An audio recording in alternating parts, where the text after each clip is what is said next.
everywhere. Primary levels, secondary levels, university levels, from all high institutions, colleges, and plus. I have come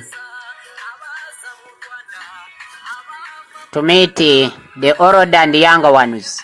Takayutakataya Fatiyangamu Papa Demokayat Takayutakataya Fatiyangamu Papa Demokayat Teach.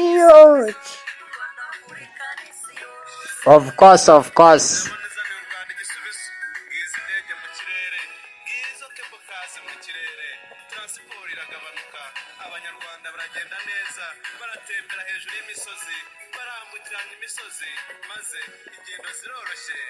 Is a transport and is a communication.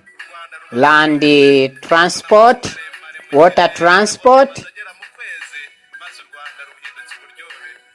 air transport, pipeline transport, transportation in general, and transporting systems, the operative ones, we are coming with the ruders.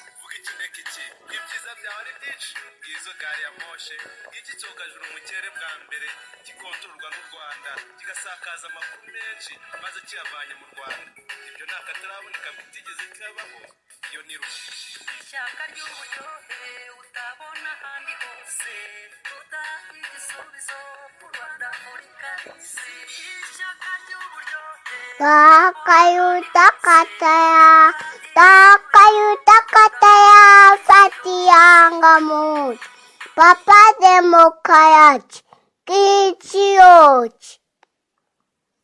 Of course, the phase of the quickest democracy, Barafinda Sechkubo Fred, I have landed in Sudan, Southern Sudan and Northern Sudan, from Nigeria, Ghana, Niger, Somalia,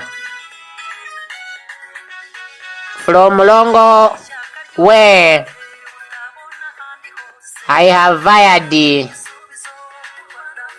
that is to say, Quebec in Canada.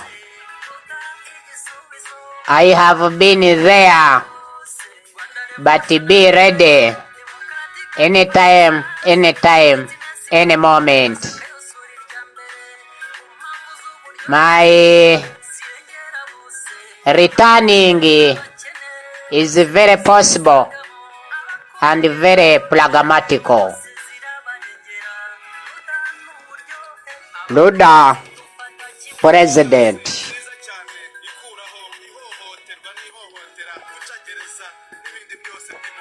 The French speakers over there and the English speakers, I'm coming in Canada. In Cameroon, English speakers and French speakers, we are together anytime, any moment. I'm coming in Yaoundé and elsewhere. In Central African Republic, I am coming over there. The sooner the better. Any moment, any time. We are together. The promise is a date.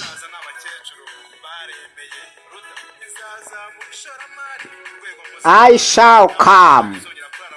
We shall discuss matters, all the matters on equal terms.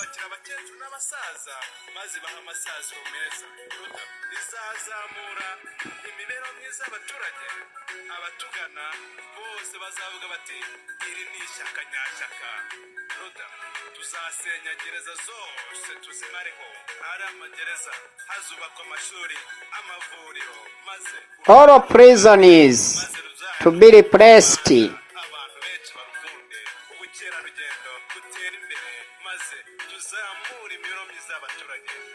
by the educational industries aiming at manufacturing international intellectuals to update the international elites of today.